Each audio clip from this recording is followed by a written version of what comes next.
Hello, thank you for joining me on what is another glorious day here, but a day that sees me keeping to the shadows. My eye that is waiting for its laser treatment is struggling with the bright sunshine. Even though I am hunkering in against this rather gorgeous laurel bush in amongst the bees and everything else, my right eye is letting me know of its presence. So sunglasses it is. And I want to talk about scales. Do you keep your finger on the scales? That's a quote that I saw. And I don't know about you, I'm not sure about keeping my finger on the scales, but I've struggled with my weight all of my life. I am very, very efficient at putting it on and absolutely blooming hopeless at losing any weight.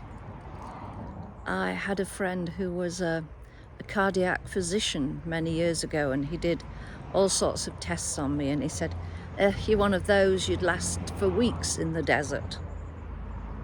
Unfortunately, I don't live in the desert. He said, your metabolic rate is so low. Right, thanks a bunch. And that was in the days when I was playing tennis, swimming, and doing a heck of a lot more exercise than I do now.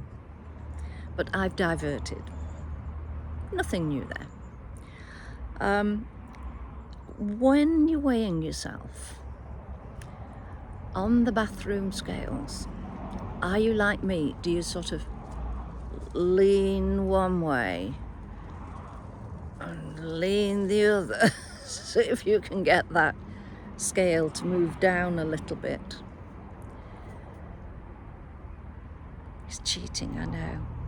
And I'm only cheating myself. And I don't know why I do it. So I'm really just avoiding scales at present. And therefore finding that I've got clothes from last summer that I just can't get into them. Well, I can get into them as long as I don't have to fasten them up. So that isn't a good way to be. But when I was baking with one of my granddaughters many moons ago now, I was getting her to weigh out the flour, and my scale, there's a bee right by my nose here.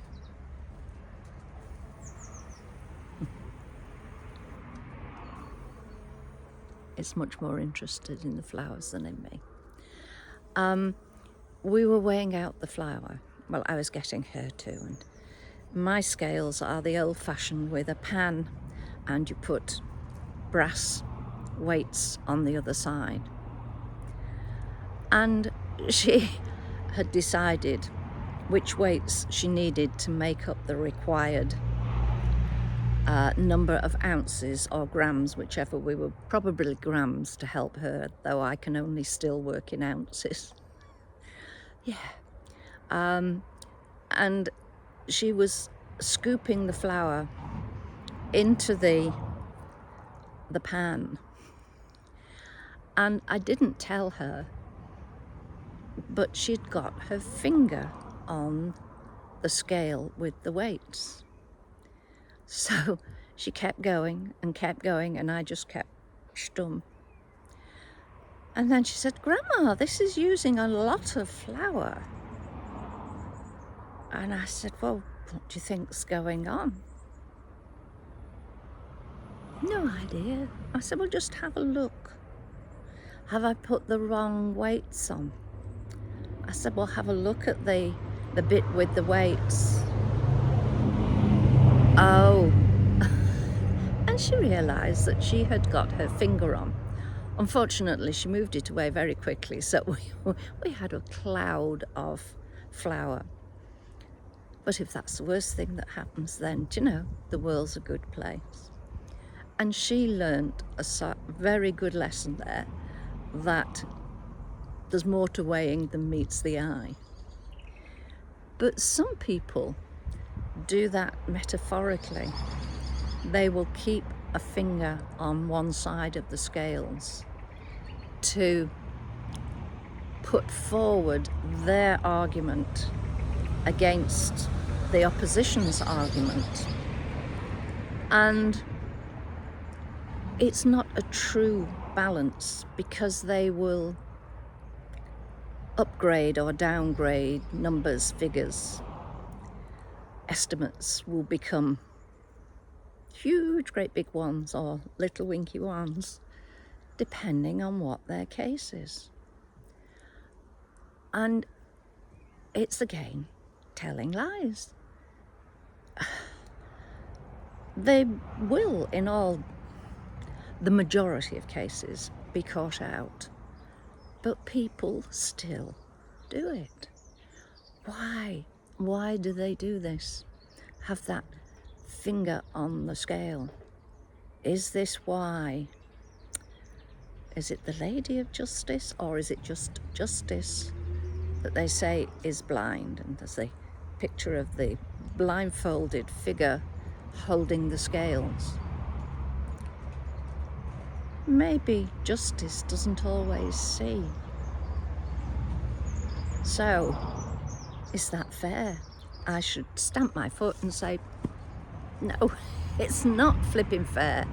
Justice, take off the mask and see what's going on. That would be good, wouldn't it? So that there is just punishment for those who have done things that are wrong. But there's a balance, that the punishment fits the crime, and that everybody, no matter who, what, why, when, where, is beholden to the law, needs to conform to the law, and needs to pay their dues, whether it be financial or whatever. I mean, if I did anything wrong, I know I'm not very good at telling lies. I would go red, but I would always want to pay my dues, and straight away. But there are those who seem to get away with it. Flipping life isn't fair. And now this eye is really starting to complain. So on that note, I shall go in, give it a little talking to, a little dab, and be pleased that I've got this one recording made early this morning. That's going to be posted Saturday. And I can now go, take care. Take the best care of yourself. And be careful where you put your fingers on those scales. Make sure that you are being truthful and honest. Set a good example. And let those children learn by experience of how tipping the scales isn't a good thing. Cheerio for now. Take care of yourself. Take the best care of yourself that you can do. Bye for now.